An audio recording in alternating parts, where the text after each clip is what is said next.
Hello. Welcome back. It's another Sunday with Danny and Chris. Another episode of Planet Solo, episode 9 to be exact. What's going on with you this morning, Chris? Not too much. Another week down. Yeah, another feeling. Yeah. This week, it was my turn to pick, and I picked one of the guys that I love. He is known all over the world, universally known as one of the best guitarists on the planet, and that would be Mr. Eric Clapton. Mm-hmm. The solo we're gonna watch today is something that I've listened to, I guarantee you, 400 times in this past year. It was a time when I listened to this every morning going to work. I would fast forward to the solo, listen to the solo going to work. It's kind of ironic because it's about shooting the sheriff, and I work for a sheriff's office, so I always get a little kick out of that. And then sometimes I whistle going down the hall. The sheriff be like, "What you whistle, Danny?" It's a song stuck in my head. But I love the song. Strangely enough, I like his version better than Bob Marley's. And I'm a big Bob Marley fan, but something about this particular version of it, and the solo just really. Yeah, I mean, Clapton had a way with it. Yeah. Clapton really had a way with it. Mm-hmm. I would say there's aspects of this song that I like better than Marley's, and then there's aspects of Marley's I like better than this one. But the solo definitely stands out because it's very traditional, the way Bob Marley does it, and this has a different flair to it. Yeah. And I've seen him perform this several times live. He never does it the same way. It's always either the harmonies a little bit different, the tempo of the song sometimes a little bit different. I see him perform it with background singers, without. But this, out of all of them, and I watched about 10 different versions, this is my all-time favorite. I like this tempo. I like this version. I like the background singers. I like the solo. So to me, this was the perfect song whenever he performed this one. And I was looking it up. Basically, I guess in 1973, when Bob Marley recorded this, one of Eric Clapton's band members played it for him, or was playing it, and he heard it and he wanted to record it immediately. Yeah. So, like I said, no disrespect to Bob Marley, because he is definitely an icon, an idol, and I love his music. Well, sometimes a remake is just as good, and in some cases better than the original. I'm not saying it's really better than, it's just different. And I like the difference that Eric Clapton brings to the table versus Mr. Marley. Mm-hmm. Well, I always say that if you're going to remake a song, you either keep it exactly the way it was in the original, or you make it better. If you can't make it better, don't touch it or don't change it. Okay. And Eric Clapton, definitely, like I said, with that solo, with a few other things, it's just enough. It sounds just enough like Marley, but it has his influence. Yeah. It has Eric Clapton's influence on it. It has his stamp on it, buddy. You can tell that's him playing when he's playing it. Mm-hmm. And like I said, it's one of my all-time favorite solos of all time. So without further ado, we'll bring it in and let the people listen to it and tell us what you think in the comments. All right, here we go.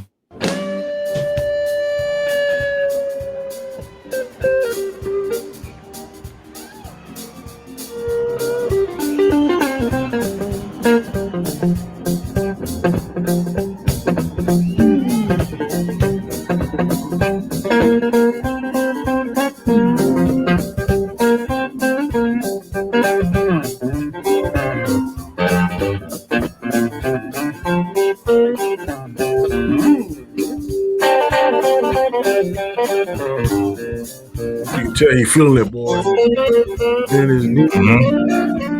Well, we talked about this before. He's a blues style guitarist, and that's all feel. So he's just listening to the way that the band's playing, and he's playing to that while they're following his lead. So one thing I noticed in his solo too, he'll repeat the same note over and over and over 3 or 4 times, and he'll go to another note, do it over and over and over. But he puts the way he hops around to different notes. It's awesome. Well, he's phrasing it. So there's themes. It's like in a movie that they'll keep going back to one type of thing. It's the same thing. He's going and he's phrasing and repeating those phrases, which keeps you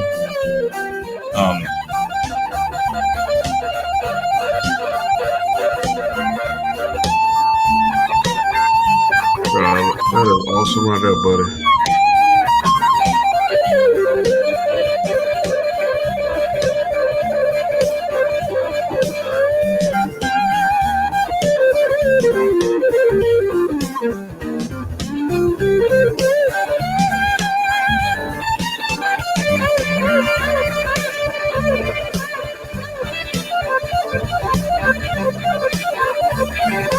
The bass player feeling it now, boy. Oh yeah.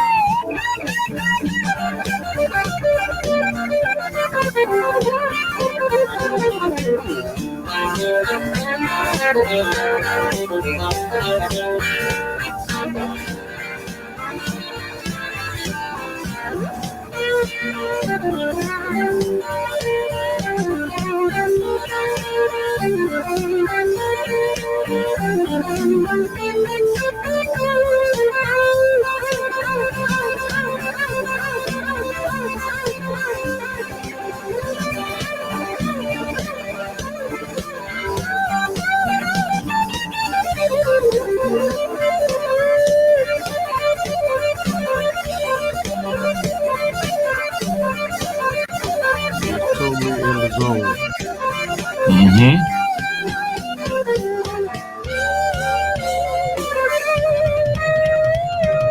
And I like this ending, the way he does the ending. I don't know what particular technique you call it, but I like hear a little vibration to it when he ends it at the end.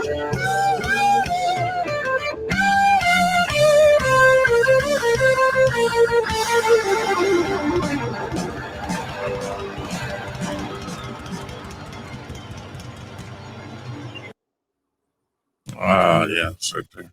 To me, that is perfect. Mm-hmm. Perfect solo. So yeah, without a doubt, he is one of my favorite. He is definitely in my top 5. I know you don't like the rank guitarist, but him, it's difficult for me. And I think when you rank something, it's got to be like apples to apples, and I can't put Eddie Van Halen to Eric Clapton because there's some stuff that Clapton does better than Eddie, and there's stuff that Eddie does better than Clapton, but they're individually their own thing. There's you don't have another Clapton to compare to. Or in my ranking, it's going to be more favorite than actual, I guess, technically sound or actually better. I'm not going to say no guitarist is better than another one. I'm not going to be bold enough to say that. I will say I like this particular guitarist better than the other one. So if I ever had to rank, it's going to be on more likability or more that I like than more than actually have a greater body of work or more technically sound than others, because all of them are technically sound in what they do. It's just they have different styles. So it's kind of hard to actually say which style is better. Well, yeah. I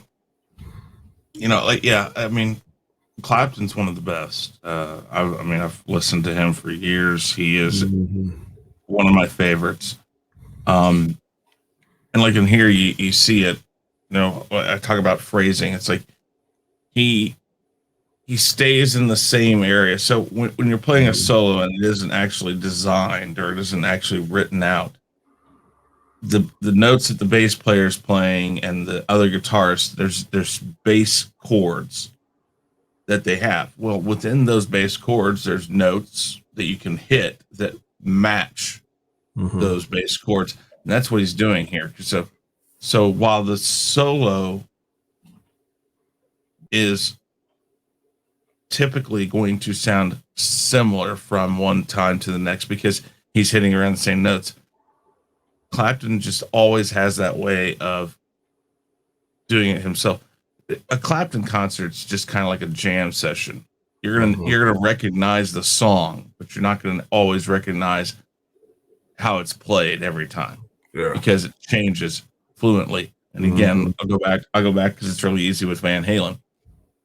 Van Halen, when you hear a song, it's gonna be what you heard. It's gonna be the same thing. That solo is gonna be done the same way every time. But when he does his own solo off to the side, that's what changes. So Clapton prefers to play stuff when he's playing live like it's free flow. It's what feels good, what sounds good to him right then. It's not, I'm coming up here to play you what you heard. You're going to know the song, but he's going to play it the way he feels it. Yeah. Well, I don't have a problem with that. That's I don't either. When you're live, I expect to hear the song I want to hear, but if it's done in a cool, more sophisticated, more organic way, then I won't have a problem with that either. The problem I would have is when you half-ass play it, or you could tell he was rushed. Okay, bye, next song. I hate that stuff. When you play something different. One thing too I like about Clapton, he did the same song in two different ways, Layla. But I hate the rock and roll version. Oh, I hate that version. Now, do you know the story behind Layla? Yeah, I know it's his daughter. Oh no. I thought the song was about his daughter. No. So he performed, or he recorded for the Beatles the song "While My Guitar Gently Weeps." He spends a lot of time around the Beatles. He's one of the people considered a fifth Beatle. Well, Clapton and Harrison spent a lot of time around each other. Clapton developed feelings for Pattie Boyd, which was George Harrison's wife. And when he wrote that song, he was trying to write a song for her without letting out who it was. So that song is for Pattie Boyd, who later became his wife in 1979. I get that confused with Tears in Heaven. Okay. Oh, Tears in Heaven. Yeah, that's about when she fell from, God, I can't remember. It was pretty high up in the high rise, and he went for, I don't know, I heard it was like 2 or 3 tours he went without literally playing a guitar, like a electric guitar. He was just all about the acoustic thing. He did go back to doing more electric stuff and things like that, but I hate the rock and roll version of it. I like when he plays the acoustic unplugged. I think that's what I love that version. I like the fact that he was able to take his own song and transform it into something new. It takes a lot of guts to take something like that and break it down to something. Yep, totally 2 different songs. It is. Because I really can't understand what he's saying in the rock and roll version in some parts, but it's fast. And the slow version, the unplugged version, MTV did. You remember MTV had that unplugged series? That's the first time I really heard it at that pace, that speed. I was like, yeah, that song sounds pretty cool. You know, I don't know. I like them both, so I can't say one way or another. But yeah, I liked that Unplug album very well, very much. So yeah, I guess it's never floats your boat. But I much prefer. I would listen to the rock and roll, but I much prefer the acoustic unplugged version. Well, this is another episode in the books. Please, if this is your first time seeing our show, viewing our show, please leave a comment. Please leave any ideas of guitarists that you might want to see us showcase, and we will also throw them into the rotations when it's our turn. Next week, we'll be back. It'll be Chris's turn. I'm not sure who he's going to pick, but I'm sure it'll be a good guitarist. I got one or two I want to showcase. I don't know. I was trying to get out the top. Well, this is our ninth episode. So maybe when we break the 10th, I'll pull out some. I'm watching a lot of got my eye on two particular guitarists I want to showcase. But Chris may have the same ideas as well. I think at least on one. But anything you want to say before we go, Chris? No, just again, keep supporting this. If you know people who like this type of thing, please, share it out. Tell people about it. There's after this one there'll be 9 altogether. So I don't know if you have them in a playlist yet, but if not, they're easy to find. Go back and check them out. And I'll reiterate what he said. My DMs are open. Send us a DM on Twitter, and we will gladly look into whatever guitarist you think deserves to be showcased, because it may be something neither Danny or I think of, and we go listen to it. We're like, well, there you go. I mean, exactly. We don't know all the guitarists out there. I know I don't. Yeah, not even close. So if it's something that you like, like Chris said, something that you like, please DM either he or I, and we will definitely try to throw them in the rotation. And we appreciate it, man. Appreciate the support. Please share this video. And thanks again, and we'll see you next Sunday. Peace. Indeed.